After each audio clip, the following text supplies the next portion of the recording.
করে নিয়েছে, বুথ দখল করেছে, ক্যান্ডিডেট দিতে দেয়নি, হুমকি দিয়েছে, বাড়িঘর দর ভাঙচুর করেছে। আমরা বলছি ও দিন আর আসবে না, ও দিন আর চলবে না। কেন ওটা করে মানুষ পার পাবে না?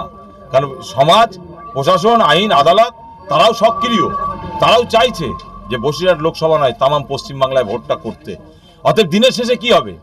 শাহজাহান শেখ নামটা বেশি ফাটছে, কই শিবু হাজদার নামটা বেশি ফাটছে না তো? আমরা যারা সাধারণ খেটে খাওয়া মানুষ তারা কি এটা বুঝবো না?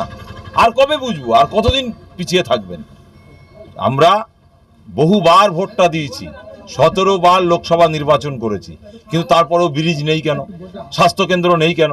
শিক্ষা কেন্দ্রগুলো নেই কেন? এটা ভাবতে হবে। আজকে বেকার যুবকদের হাতে কাজ নেই কেন? এটা ভাবতে হবে। আজকের সমাজে গণতন্ত্র নেই কেন? এটা ভাবতে হবে। আমরা বলতে চাইছি গণতন্ত্র ফিরিয়ে আনার জন্য, শিক্ষা ফিরিয়ে আনার জন্য, স্বাস্থ্য ফিরিয়ে আনার জন্য জনগণের প্রার্থী যে জনগণের পাশে থাকবে। কেন আমরা এটা মনে করি যে জনগণ আমাকে ভোট দিয়েছে মানে আমি জনগণের সেবক, জনগণের সেবা করব। আর সেই জনগণের সেবা করার উদ্দেশ্যেই আমরা আমাদের ইন্ডিয়ান সেকুলার ফ্রন্টের পক্ষ থেকে আক্তার রহমান বিশ্বাসকে আমরা ক্যান্ডিডেট করেছি। আক্তার রহমান বিশ্বাসকে আপনারা ভোট দিয়ে বিপুল ভোটে জয়যুক্ত করবেন এবং খাম সিম্বল আপনারা দেখে শুনে বুঝে তবে ভোটটা দেবেন।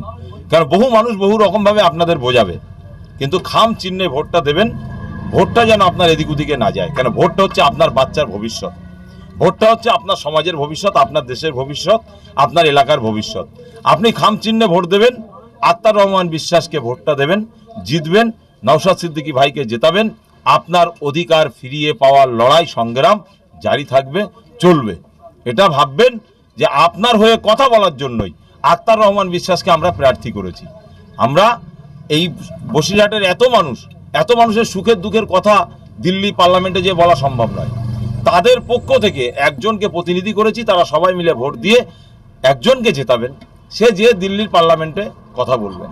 ইতিপূর্বে আমরা নুসরাত জাহানকে জিতিয়েছেন, তার আগে আপনার একে জিতিয়েছেন ইদ্রিস আলীকে, তার আগে হাজি নুরুলকে জিতিয়েছেন।